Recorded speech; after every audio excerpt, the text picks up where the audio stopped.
Bueno, pues ahora vamos a revisar el capítulo 2 del libro de Schumpeter, la teoría del desenvolvimiento económico, que se llama el fenómeno fundamental del desenvolvimiento económico.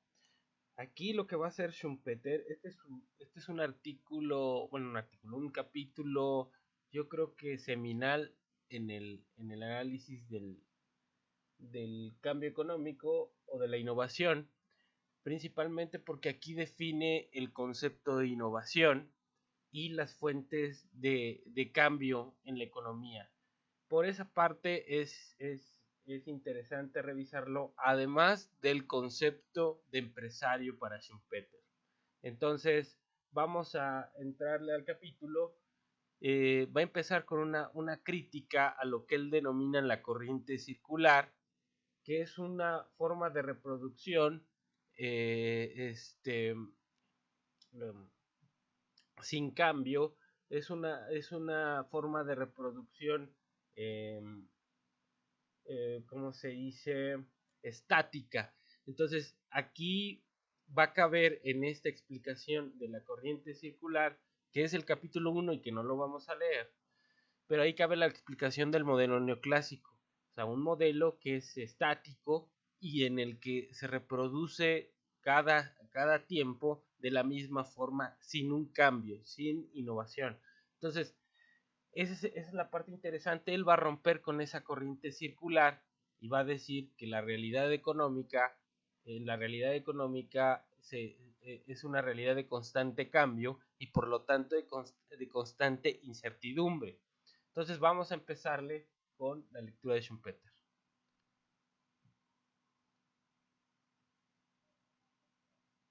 Dice, el fenómeno fundamental del desenvolvimiento económico. Dice, la vida económica experimenta cambios, pero experimenta asimismo otros que no aparecen continuamente y que alteran el marco y el propio curso tradicional. ¿Sí? Entonces, en la vida económica, digamos en esa corriente circular, hay cambios, pero hay otros que van a alterar esa corriente, ese ciclo o ese ciclo de relaciones económicas. Y se pregunta, dice, ¿cómo tienen lugar tales modificaciones y qué fenómenos originan? Dice, el problema son los cambios revolucionarios. Dice, no es el mero crecimiento de la población o la riqueza, ¿no? Entonces aquí es un cambio que rompe con la dinámica tradicional, ¿sí? Entonces aquí no es una cuestión de crecimiento, no es un problema de el crecimiento poblacional ni del crecimiento económico. Es una cuestión que rompe con esos patrones de crecimiento. Vamos a seguirle. Dice, se supone un estadio sin desenvolvimiento. Dice, pues todo desenvolvimiento crea las condiciones necesarias para el siguiente. Dice, por desenvolvimiento entendemos los cambios de la vida económica que no hayan sido impuestos a ellas desde el exterior, sino que tengan un origen interno. Entonces, también aquí es importante el concepto de Schumpeter, porque fíjense, esto lo escribe, si no estoy mal, más o menos por ahí de 1900. Lo reviso, pero vamos a seguirle. Eh, dice, Dice, es un fenómeno totalmente extraño a la corriente circular o a la tendencia del equilibrio. Entonces, primero, es una cuestión endógena. Entonces, el cambio se genera dentro del modelo. Entonces, desde aquí, él está diciendo que los cambios son intrínsecos, no como el modelo de Solow, que empezó a suponer que la tecnología era una cuestión externa. No, no, no, no. El propio sistema económico genera su propia innovación, se genera sus propios cambios de manera interna. Entonces es intrínseco al modelo, el proceso de innovación. Pero bueno, dice, es un fenómeno totalmente extraño, la corriente circular a la tendencia de equilibrio. Entonces, el cambio, la innovación rompe ese crecimiento en el tiempo. Entonces, si lo pensamos en términos estadísticos, por ejemplo, y tenemos un crecimiento promedio el tiempo y su desviación estándar, lo que está pasando con la innovación es que rompe esa tendencia, esa media la rompe. Es un cambio estructural. Entonces, eso es lo que está pensando Schumpeter. ¿Sí? Dice, es un cambio espontáneo y discontinuo en los cauces de la corriente circular, lo que altera el equilibrio. ¿Sí? Entonces, es un cambio que rompe con ese equilibrio, con esa tendencia al equilibrio y cambia las cosas totalmente. Entonces aquí es los dos conceptos que son fundamentales es que es un cambio espontáneo y discontinuo. Entonces no se puede predecir. ¿Sí? De repente llega, ¿sí? Y se crea una discontinuidad que modifica toda la regularidad económica. Dice, esos cambios espontáneos y discontinuos aparecen en la esfera industrial, comercial y no en las esferas de la necesidad de los consumidores de productos acabados. Entonces, esto es importante, la innovación se genera en las empresas, no en los consumidores. ¿Sí? Él va a asumir que los gustos están dados. Dice, el cambio en las preferencias afecta, pero solo es adaptación para el hombre de negocios. ¿Sí? Entonces, lo que está diciendo aquí le da un rol menor al consumo. ¿Sí? O sea, las preferencias pueden cambiar, pero los hombres de negocios se adaptan a eso. Y además él va a sugerir posteriormente que realmente las empresas son las que están modificando esos gustos, porque ellos proponen los productos y además generan su marketing. Entonces, si bien están creando los productos, también están creando su consumo sobre sus productos. Entonces, las innovaciones no se generan en los consumidores. Es el productor quien inicia el cambio económico, educando a los consumidores si fuera necesario. Entonces, les enseña a necesitar nuevas cosas, les enseña a necesitar cosas que difieran en algo de las anteriores. Entonces, aquí es importante lo que dice Schumpeter en el sentido de que está rompiendo con la idea de la soberanía del consumidor. O sea, para los neoclásicos la soberanía del consumidor es lo importante. Cómo los consumidores determinan sus preferencias, a los empresarios no les queda más que satisfacer esas preferencias. Sin embargo, acá no. Schumpeter está rompiendo con esa visión y lo que dice es que es el productor quien determina el consumo porque determina una gama de productos y con el marketing lo que hace es crearse esa clientela.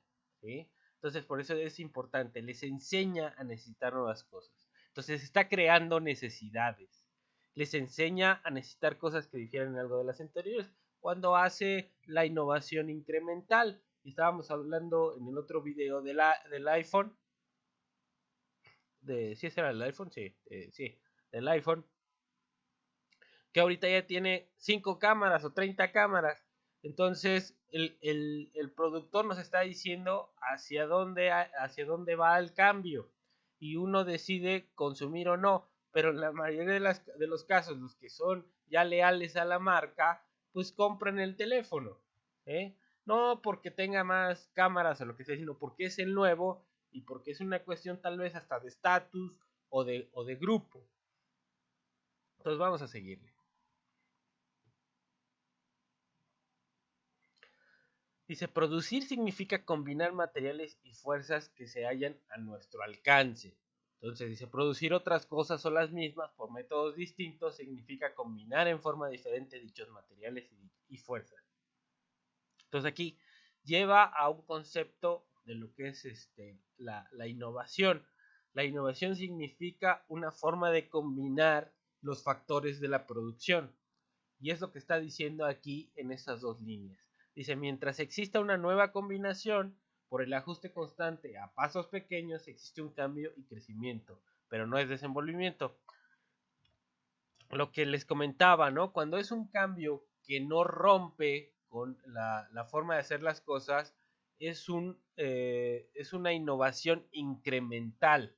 Y eso es un ajuste constante en el tiempo. Entonces, por ejemplo, Ahorita que no tenemos innovaciones, digamos, radicales, pero siempre tenemos innovaciones incrementales que van modificando poquito a poquito los productos, los van mejorando de una manera constante, ¿no? Dice, entonces aquí va a distinguir entre ese cambio incremental y lo que es el desenvolvimiento. Dice, el desenvolvimiento es de forma discontinua, ¿sí? O sea, no se da de manera constante, de repente llega, ¿sí? Y que son nuevas combinaciones, es la innovación, la nueva forma de combinar los factores de la producción y no de manera gradual. Entonces vamos a seguir. Entonces aquí él va a definir cuáles son esas 5 fuentes del cambio, esas 5 fuentes de la innovación en el sistema económico. Entonces el primero es la introducción de un nuevo bien o una nueva calidad del bien, la introducción de un nuevo método de producción, la apertura de un nuevo mercado, la conquista de materias primas o bienes semifacturados, y la creación de una asociación industrial, ¿sí? Monopolio o bien la anulación de alguna. Entonces, son 5 fuentes. Entonces, es la introducción de un nuevo bien, un nuevo método, la apertura de un nuevo mercado, la conquista de una fuente de materias primas y la segunda es la creación de un monopolio o la destrucción de alguno. Entonces, eso va a crear nuevas oportunidades de negocio para toda esa industria o para el sistema económico, ¿no? Entonces, es claro que la introducción de un nuevo bien también va a crear a su vez un nuevo mercado, ¿sí? La introducción del iPad creó un nuevo mercado. Por ejemplo, antes nada más eran los celulares y las computadoras de escritorio. Cuando llega el iPad, se crea ese mercado de las tabletas, ¿sí? Entonces eso fue muy innovador, ¿no? La introducción de un nuevo método de producción, pues claro que eso también es innovador. El hecho de producir con energía, por ejemplo, energía animal, no es lo mismo que pasarse a producir con una máquina de vapor, donde se libera de la energía animal y ahora con la máquina de vapor podemos organizar un nuevo método de producción más potente. Entonces, la conquista de una fuente de materias primas o bienes semifacturados también es importante. ¿Por qué? Porque eso puede potenciar el crecimiento de una industria con la base de las materias primas. O en el caso, imagínense ahora que se llegara a escasear el petróleo, pues eso también tendría que tener una innovación. Y es el hecho de dejar de depender del petróleo. Entonces la industria tiene que seguir con petróleo o sin petróleo, ¿sí? Pero entonces se tendría que organizar de otra forma si llegamos a, este, a ya no tener petróleo, por ejemplo, ¿no? Entonces eso tendría un cambio revolucionario en la organización productiva y en el uso de los recursos económicos. Obviamente la organización de una asociación industrial tiene una repercusión fundamental en la industria o la anulación de alguna, ¿no? Eso genera oportunidades, movimientos para todos los que están dentro de esa industria. Bueno, vamos a seguir. Dice, las nuevas combinaciones no necesariamente son realizadas por viejas empresas, sino por nuevas que comienzan a producir a su lado. Entonces aquí es importante decir que a veces algunas empresas, eh, no las más viejas, sino las nuevas, son las que realizan las innovaciones. Entonces, por ejemplo, ahora se ha dado mucho promover a los startups que son en empresas que si bien nos forman parte de una empresa grande, son empresas chicas que están arriesgando, que son casi capital de riesgo, porque ellas son las que arriesgan el conocimiento y todo el trabajo para diseñar el nuevo producto. Y una vez que ese producto se muestra exitoso, van estos innovadores y le venden el producto a una gran empresa. Entonces, al final, si bien las grandes empresas o las más viejitas no son las que realizan las innovaciones, de todas maneras ellas las van a concentrar. Por una cuestión sencilla, las pequeñas empresas, aunque su producto sea muy exitoso, no van a tener el capital suficiente para establecer una estrategia de marketing, comprar los bienes de capital que necesitan para construir el bien, para hacer el diseño, más bien no para construir, sino para venderlo a gran escala, ¿no? Entonces, dice, las nuevas combinaciones tienen lugar en el empleo de medios de producción utilizados. Dice, siempre existen obreros desocupados, materias primas no vendidas, capacidad productiva utilizada, etc. Entonces, aquí lo que dice que, bueno, esa innovación radica en utilizar cosas que antes no se utilizaban o utilizarlas de forma distinta. Dice, la puesta en práctica de nuevas combinaciones es el empleo distinto de las existencias de medios productivos del sistema económico, lo que podría ser una definición de desenvolvimiento. Entonces es una cuestión, hay que hacer las cosas de manera distinta, eso es un desenvolvimiento. Dice, el desenvolvimiento de la teoría convencional, dice, a la influencia del ahorro y la inversión sobre el crecimiento. Entonces, para la teoría neoclásica, el desenvolvimiento tiene que ver con ahorrar más. Eso no es una innovación, ¿no? O sea, el desarrollo vendría por un crecimiento en el ahorro. Ahorita vamos a ver qué tiene que decir Schumpeter con la teoría del ahorro. Entonces, aquí los neoclásicos siempre se han caracterizado por considerar que la inversión depende del ahorro. Y si no hay ahorro, no hay inversión. Sin embargo, el límite de la inversión no está en el ahorro. Ahorita lo vamos a ver con Schumpeter. Con Schumpeter y lo hemos visto también con Keynes y los post-keynesianos. Dice, los distintos métodos de empleo y no de ahorro o de aumentos en la cantidad de trabajo han cambiado la faz del mundo económico. Entonces aquí está rompiendo con esa teoría del ahorro ex ante. Dice, de aquí que para las nuevas combinaciones sea necesario disponer de medios de producción. Dice, conseguir medios de producción es el problema concreto de las empresas. Los han conseguido o están por conseguirlos. Entonces aquí la cuestión es, si yo tengo un diseño de un nuevo producto, yo lo que voy a necesitar es los materiales y los medios de producción para producirlo. Y el problema será que yo tenga en mi cabeza un nuevo producto, pero para ello necesito específicamente un medio de producción que tal vez no exista en la realidad. ¿Y qué es lo que tengo que hacer? Mandar a hacerlo. Y ese mandar a hacerlo no es automático. Van a pasar cierto tiempo para que yo consiga primero el medio de producción que necesito para producir mi bien.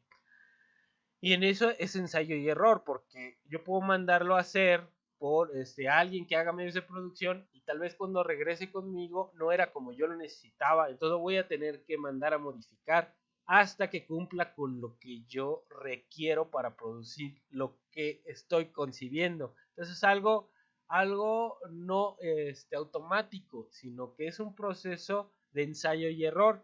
Puede llegar el bien de producción, tal vez más o menos como yo lo pensaba, y sobre la marcha, a lo mejor ya no lo regreso para que se modifique y sobre la marcha lo voy modificando. Entonces, como yo les comentaba, para los evolucionistas, la evolución, el desenvolvimiento, surge de estar resolviendo problemas técnicos. ¿Sí? Entonces dice, los medios de producción no están dados, pero tampoco existen para realizar nuevas combinaciones. Las nuevas combinaciones retiran medios de producción si son de la forma requerida o sean producidos mediante otros medios de producción existentes. Es lo que estamos comentando. Dice. Para combinar se necesita propiedad, ingreso de producción, recursos propios heredados o generados de la producción, capital en general, ¿no?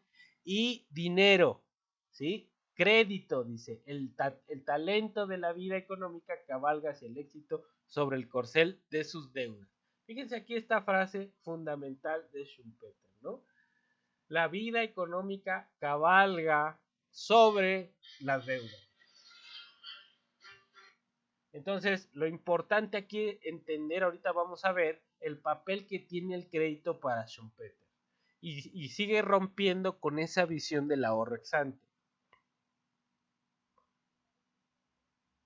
Dice, el financiamiento es fundamental, tanto en la teoría y en la práctica, para llevar a cabo las nuevas combinaciones. El sistema capitalista de crédito ha crecido y vivido por el financiamiento de nuevas combinaciones. ¿Sí? Dice, el ahorro, ingreso, fortunas no es suficiente para el desenvolvimiento. Se necesita la creación de poder de compra de los bancos, ¿sí? Dice, carece de importancia la forma que pueda adoptar la creación de billetes no cubiertos por garantía metálica al 100%. Entonces, aquí, ¿qué es lo que está hablando? Schumpeter está rompiendo con esa teoría convencional del ahorro ex ante. ¿Qué es lo que está diciendo? Si tienes que la inversión no depende del ahorro. ¿Por qué? Porque el cambio, en la innovación, el ahorro es insuficiente para financiar las nuevas cosas, las nuevas creaciones, ¿sí? Entonces está rompiendo, dice lo que se necesita es crear poder de compra. Entonces, fíjense lo que dice aquí. Dice, no se trata de transformar el poder de compra existente, sino de la creación de la nada de nuevo poder de compra. Y esta es la fuente que sirve para financiar a menudo las nuevas combinaciones y de donde tendrían que financiarse siempre, si no existiera en cualquier momento. Entonces aquí, fíjense, esto es una lectura muy revolucionaria porque está rompiendo con esa visión de la que la inversión está determinada por el ahorro. No, señores, la inversión está determinada por la rentabilidad. ¿Sí? Entonces, si la rentabilidad es prometedora, ¿sí? Yo puedo endeudarme, pagar una tasa de interés del 16%, pero si mi rentabilidad es del 30%, pues ¿cuál es el problema? Yo voy a pedir prestado ese dinero que no existe, que puede ser nada más una creación de deuda, nada más necesito el medio de pago para comprar los medios de producción, lo que necesito para empezar a andar el proyecto, y después con la innovación, con la rentabilidad que obtenga de ahí, pago la tasa de interés y voy a obtener una ganancia. Entonces, ¿dónde queda esa visión neoclásica de que todo está limitado por el ahorro? Es una tontería. Realmente yo les digo que es una tontería porque la vida económica no está limitada por los ahorros.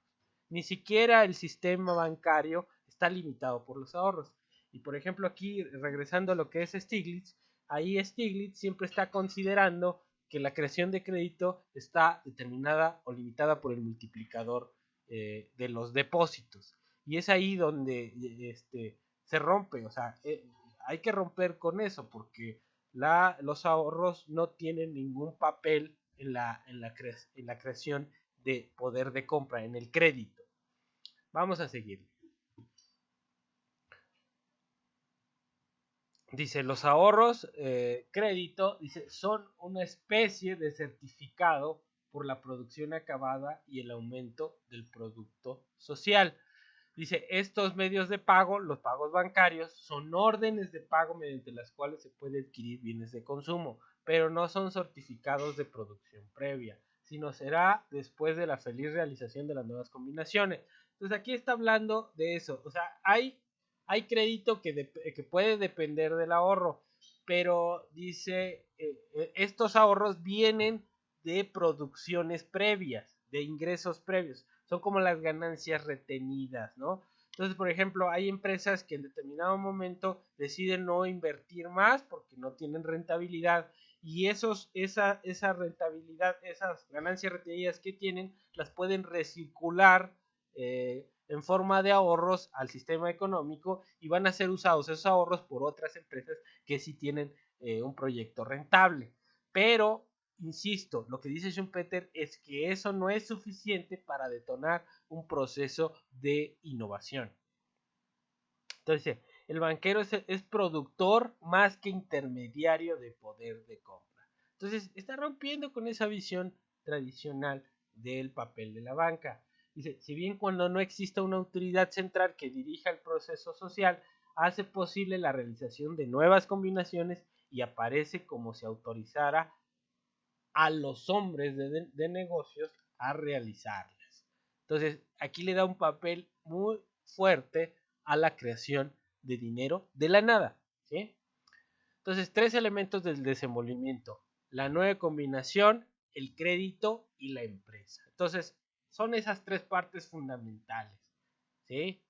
La innovación depende de deuda, más que el crédito, más es deuda, ¿no? Y la deuda no solamente se consigue en el sector bancario, se puede conseguir en el mercado de capitales emitiendo un bono. Y el tercer elemento fundamental es la empresa.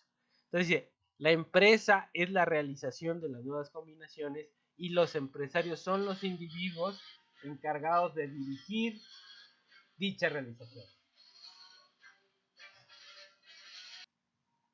Entonces dice acá, los empresarios no solamente son aquellos hombres independientes, sino todos los dependientes que realicen, de hecho, esa función. Dice la realización de nuevas combinaciones. Dice, aun si son dependientes o empleados de la compañía, como directores, miembros del consejo de administración, o si su poder depende de la mayoría accionaria. Dice, no es necesario que tengan conexiones permanentes con promotores o financieros. Dice, no solo es empresario quien soporte los riesgos. Entonces, aquí lo que está diciendo, fíjense, es otra cuestión. Está definiendo quiénes son los empresarios. Entonces, para él, un empresario es el innovador.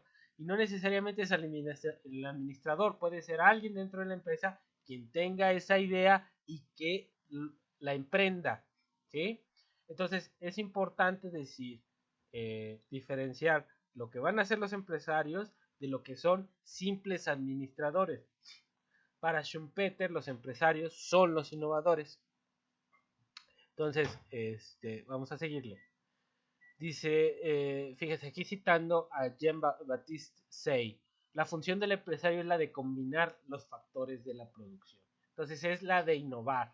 Entonces, dice, el empresario de tiempos antiguos era capitalista, técnico y agente de compras de ventas, gerente y abogado. Dice, la función del empresario debe aparecer mezclada con otras clases de actividad. O sea, es un individuo, ese individuo innovador tiene distintas características, distintas habilidades. Por ejemplo, Steve Jobs era innovador y también sabía vender. Cada que salía a mostrar un nuevo producto, pues rompía los estándares, ¿no? Toda la gente ahí estaba esperando a ver qué iba a anunciar. Y eso es importante, no solamente era el innovador, era un empresario y aparte sabía vender muy bien, ¿no? Dice, se es empresario solamente cuando se llevan a cabo nuevas combinaciones y se pierde el carácter cuando se empieza a explotar el negocio, al igual que los demás explotan el suyo. Dice, el empresario puede estampar su sello en una época y alcanzar una posición de clase, pero la clase que se alcanzará no sería del empresario terrateniente o capitalista. No sería empresario, sería terrateniente o capitalista. O sea, cuando se deja de innovar, ya uno se convierte o en terrateniente o capitalista, en el sentido de que ya uno se dedica a administrar. Por ejemplo, la bola de empresarios que tenemos aquí en México no son empresarios, son administradores. No están generando nada nuevo, no están generando innovación, ¿sí? Ni siquiera están generando empleos, no invierten. Entonces, ahí podemos ver esta diferencia entre el innovador y el empresario, ¿no? Entonces, no es malo tener empresas que sean innovadoras, porque esas empresas innovadoras van a detonar el crecimiento económico. Desgraciadamente, si tenemos empresarios como los que tenemos, que no son innovadores, que no invierten, pues ese es el problema, que tenemos un país con poco desenvolvimiento económico, pero no es una cuestión que se le atribuya al Estado o a los consumidores o a los trabajadores, es una cuestión que es atribuida a esos empresarios mediocres, ¿no? Entonces, dice, y adversos al riesgo, ¿no? Entonces, la función del empresario no se hereda, dice, como parece en la historia de las familias de los grandes dirigentes industriales. Ahora, por ejemplo, en el caso de Slim, Slim es una persona que sabe hacer negocios, que se ha dedicado a comprar empresas mal administradas, las administra bien y las vende, pero eso no es un empresario. Un empresario es aquel que tiene una función innovadora en el sistema económico. Vamos a seguir. Dice, el empresario cuando se halla ante la innovación, mientras siga en la corriente circular que le es familiar, nada contra la corriente, ¿no? Contra la corriente. No, es con la corriente, dice, si desea cambiar el canal, nadará en contra de la corriente, dice, lo que fue antes de ayuda se convierte en un obstáculo. Y es cierto, o sea, cuando alguien se encuentra una forma diferente de hacer las cosas, pues se va a enfrentar a la crítica, ¿no? A ciertas restricciones porque no, no todos le van a creer que eso puede funcionar. Entonces, obviamente, como dice el párrafo aquí, el innovador siempre va a estar en contra de esas tendencias regulares. Él rompe esas tendencias, ¿no? Dice, a muchos les es difícil avanzar ahí donde se detienen los límites de la rutina. Y los que pueden hacerlo lo hacen de forma variable. Entonces, fíjense como cuando estábamos hablando del papel del consumidor, el consumidor lo que hace para establecer un patrón de consumo, pues establecer una rutina que lo ayuda a no gastar mucho cálculo cada vez que va a consumir, una rutina que le ayuda a cubrirse de la incertidumbre, de estar pensando en nuevos productos, en consumir otras cosas, agregarlas a su consumo. Entonces, en esa parte ayuda la rutina. También las empresas construyen rutinas y esas rutinas están relacionadas con un patrón tecnológico. Lo vamos a ver con DOSI y con Pavi. Dice, y los que pueden hacerlo, dice, lo hacen de forma variable, ¿sí? Entonces, lo que es la innovación es romper con esas rutinas, romper con esas regularidades, romper con esos procesos que se vienen haciendo de manera regular. Y eso es costoso. Entonces, porque no sabes si esa concepción que tienes del cambio va a ser rentable. O sea, tú piensas que va a ser rentable, pero eso es rentable hasta que llega al consumidor y lo acepta como una innovación, ¿sí? Entonces, ese invento, esa creación va a llegar a ser innovación cuando sea aceptada por el mercado. Y en ese paso hay mucha incertidumbre, ¿sí? Entonces, aquel hombre de negocios que hace la innovación se arriesga, se emprende, ¿sí? Emprende y se enfrenta a la incertidumbre y al fracaso también, ¿no? Entonces, la realización de nuevas combinaciones es una función especial y privilegio de un tipo de hombres que son mucho menos numerosos que aquellos que disponen de la posibilidad objetiva de hacerlo. Si los empresarios pertenecen a un tipo especial y su conducta es el motivo de un número significativo de fenómenos, ¿sí? Entonces, aquí regresaríamos un poquito al concepto de Keynes de los animal spirits, ¿sí? En el sentido de que estos innovadores, ¿sí? Se dejan llevar por el sentimiento, por el intestino, por el estómago, para realizar el negocio. Y de esos hay muy pocos, ¿no? Y más los que tienen el feeling innovador, pues creo que son mucho menos.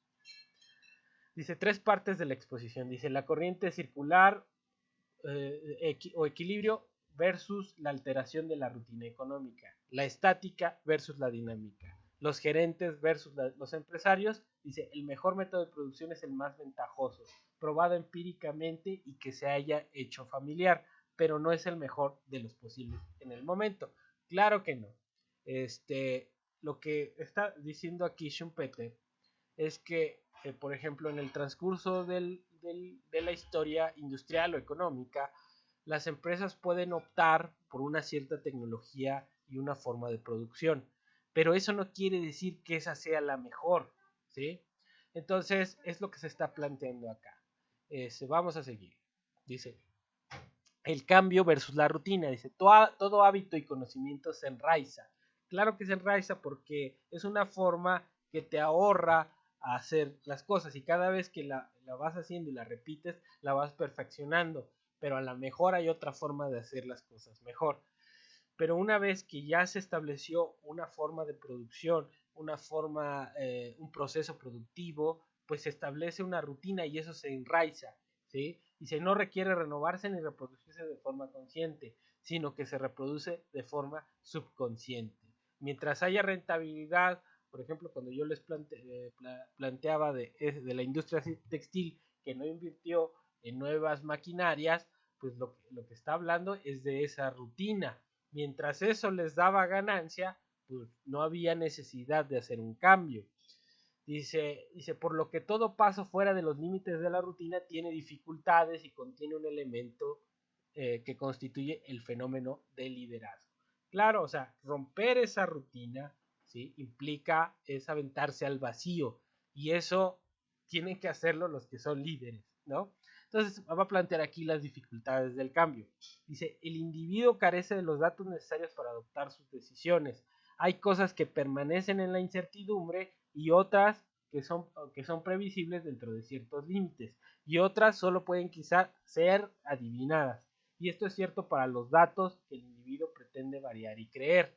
Dice, lo nuevo es resultado de nuestra imaginación. Llevar a cabo un nuevo plan y actuar conforme la costumbre son cosas tan diferentes como hacer un camino y recorrerlo. Entonces es muy fuerte lo que dice aquí Schumpeter. ¿Sí? Y entonces aquí, por ejemplo, un individuo puede hacer un cálculo de la rentabilidad del proyecto, ¿no? Y tal vez recurrir hasta la estadística para ver qué probabilidad tiene cierto producto de tener éxito. Sin embargo, ya que tienes un proyecto de negocio ya bien estudiado, con datos duros, lo que tú quieras, lo que vas a decidir es si lo haces o no, ¿sí? Y en ese hacerlo o no, solamente pocos individuos se atreven a arriesgar lo que tienen por la innovación o por el proyecto. Entonces lo que está diciendo, o sea, más allá del dato duro, se necesita pues el espíritu animal que te lleve a emprender. Bueno, entonces aquí la cuestión es lo siguiente, dice, el cambio versus la rutina. Las dificultades del cambio. El individuo carece de los datos necesarios para adoptar sus decisiones. Claro, porque la innovación es lanzarse al vacío, yo les dije, es total incertidumbre. Entonces, de ahí voy a depender si me aviento o no al negocio, dice. Es imposible vigilar todos los efectos y contraefectos de la empresa proyectada. Dice, el éxito depende de la intuición, la capacidad de ver las cosas en forma que se compruebe posterior ser cierta. Dice, cuando más lleguemos a conocer el mundo natural y social, lo más perfecto será nuestro control de los hechos, ¿sí? Entonces, el trabajo preparatorio detallado, el conocimiento especial al alcance de la comprensión intelectual y el talento para el análisis lógico pueden ser el origen de fracasos bajo ciertas circunstancias. Entonces, no es el cálculo duro, ¿no? Es un feeling que unos tienen para hacer las cosas, ¿no? Entonces, no por el hecho de que yo sea un matemático o lo que sea, voy a ser innovador, no, no, no, es una cuestión especial. Dice, las fuerzas del hábito se revelan y se enfrentan al proyecto embrión. Claro, porque los hábitos, la costumbre, lo que hace es que yo permanezca en una corriente normal, digamos, ¿no? Y que tenga miedo a ese cambio, porque El cambio, como les digo, implica un costo, implica dejar lo que se está haciendo. Entonces, por eso la innovación es muy costosa y no todos la quieren llevar a cabo. Lo que hacen es acostumbrarse a ciertos patrones productivos y llevarlos hasta el límite, ¿no? Pero no, digamos, la mayoría de las empresas no son innovadoras en ese sentido. Entonces dice, las dificultades de cambio, dice los hábitos versus el cambio, dice los hábitos fijos de pensar y su función ahorradora de energía subconscientemente dan resultados automáticos. Era como la teoría del consumo que habíamos dicho, ¿no? A veces el consumo, como yo les dije, como se centra en las rutinas, ese centrarse en las rutinas es eficiente porque nos ahorra energía de estar pensando qué vamos a consumir, ¿no? Ya es casi automático cuando vamos al súper lo que vamos a comprar para consumir y no estamos pensando en todas las opciones, en todos los precios. No, no, no, no. Agarramos y todo para ahorrar ese tipo de cosas. Entonces eso también se hace a nivel industrial. De hecho, esta teoría de las rutinas evolucionista yo les comentaba que tiene su naturaleza en la empresa y después se aplicó este mismo estudio al análisis de la conducta del consumidor. Entonces, el hecho de estar en un hábito, en una rutina, nos protege de la incertidumbre, pero cuando quiero innovar, se me vuelve como una barrera para dejar esa normalidad, esa tranquilidad, ¿no? Dice, los hábitos se transforman en pesadas cadenas una vez que ha pasado su utilidad. Las fuerzas del hábito se revelan y se enfrentan al proyecto embrión. Es necesario un nuevo esfuerzo de la voluntad de clase distinta para conseguir, a pesar del trabajo y las preocupaciones de la vida diaria, la concepción y las aplicaciones de nuevas combinaciones. Entonces ahí estamos, el medio social versus el cambio, los impedimentos legales, morales o políticos, ¿no? Entonces, todo cambio implica ir contra corriente y contra lo moral a veces, lo político y lo legal. Dice la observación de una desviación. Lo nuevo ejerce presión sobre el individuo. Dice vencer esa oposición siempre es una tarea especial que no existe en la vida diaria y requiere una conducta especial. Presión de grupos amenazados por la innovación, producción y consumo. Por ejemplo, el cambio a las energías renovables, ¿no? Se imponen ahí ciertas condicionantes en términos de la producción de petróleo y el consumo de los combustibles fósiles, ¿no? Sin embargo, creo que la mayoría de las empresas productoras de petróleo también están entrándole al desarrollo muy fuerte de estas tecnologías. Entonces lo que quieren es hacer un cambio planificado en la cuestión energética. Cuando se llegue al límite de la rentabilidad del consumo o del uso de la energía fósil, estarán dispuestos a pasar a la energía no contaminante. Pero, digamos, eso sí, sigue existiendo, o sea, sigue existiendo esa barrera de dejar una cosa para pasar a la otra, ¿no? Y en muchos casos es lo mismo, o sea, por ejemplo, Televisa y las televisoras están en una crisis porque fueron reticentes a pasar a desarrollar contenidos de buena calidad y además de experimentar con las plataformas, ¿no? Netflix fue el innovador en ese sentido y ha roto paradigmas, además de una estrategia de contenidos a nivel internacional. No solamente nos ofrece contenidos de Estados Unidos, de Latinoamérica, ofrece de Asia, de Suecia, de por todos lados, está contratando gente. Entonces es una estrategia muy agresiva y muy innovadora. Pero eso la ha hecho que en estos momentos llegue a estar por encima de Disney, ¿no? Entonces vamos a seguirle. Dice, liderazgo económico e invención. Las invenciones carecen de importancia económica mientras no se lleven a la práctica. Es lo que yo les decía, un invento no es una innovación. La innovación es cuando ya se produce y es aceptada por el consumidor.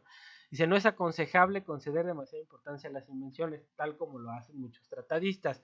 Yo alguna vez comentaba a un alumno que estaba haciendo una cuestión de innovación, él quería medir la innovación con las patentes. Le digo, no, no, no, no.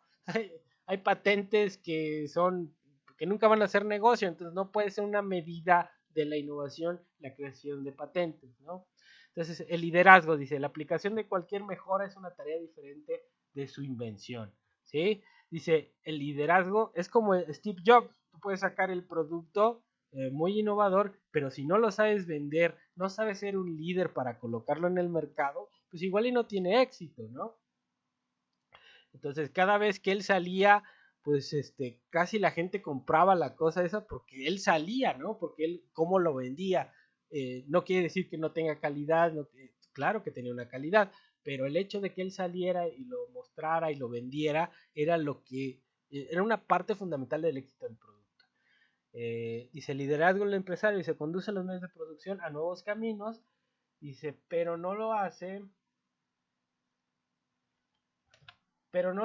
convenciendo a los hombres, debe convencer o impresionar solamente al banquero que debe financiarle. Bueno, ahí está hablando de que lo que necesita el empresario es convencer a quien le va a dar el recurso para realizar la innovación y se conduce, dice, pues lleva a otros productores tras de sí. Entonces supuestamente ese liderazgo va a llevar a otros productores a que hagan lo mismo. Y sí, o sea, por ejemplo, las tendencias que marcaron, por ejemplo, el iPad. El iPad generó un mercado que arrastró de manera importante una industria del iPad.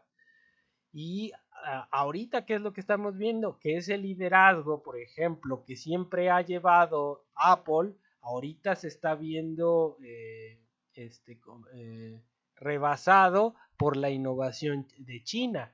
Entonces, los de Apple fueron los mayores preocupados por la red 5G, ¿no? Y de hecho, si ustedes se dan cuenta, fue un bloqueo fuertísimo en Estados Unidos para el desarrollo en Estados Unidos de la infraestructura de la 5G. Entonces, aquí es lo que estamos viendo, que se muere el innovador, que era el Steve Jobs, y pues ha quedado Apple, sí, con productos de muy buena calidad, pero con una innovación que ya ha quedado muy corta, ¿no? Entonces, la innovación que viene es el teléfono, en la mente, no me acuerdo cómo lo, este, lo definen, pero es como una diadema que vas a tener en la cabeza, incluso va a llegar, por ejemplo, que te pongan un microchip en algún lado y ya con eso te puedas comunicar y puedas ver, ¿no? Esa sería la innovación.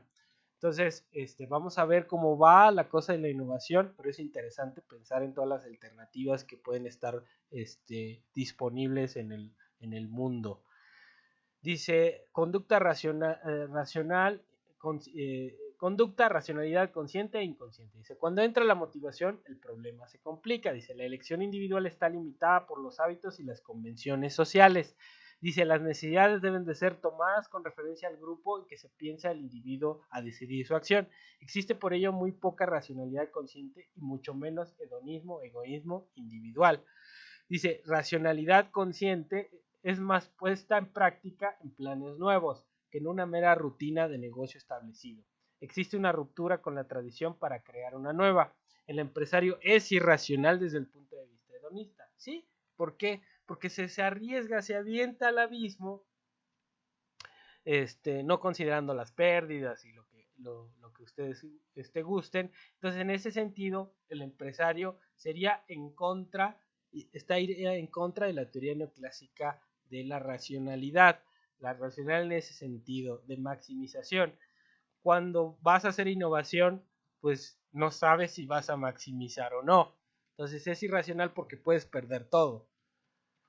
Dice, el empresario es irracional desde el punto de vista hedonista. Dice, los empresarios típicos solo se retiran cuando se les ha agotado su fortaleza y no se sienten a la altura de su función.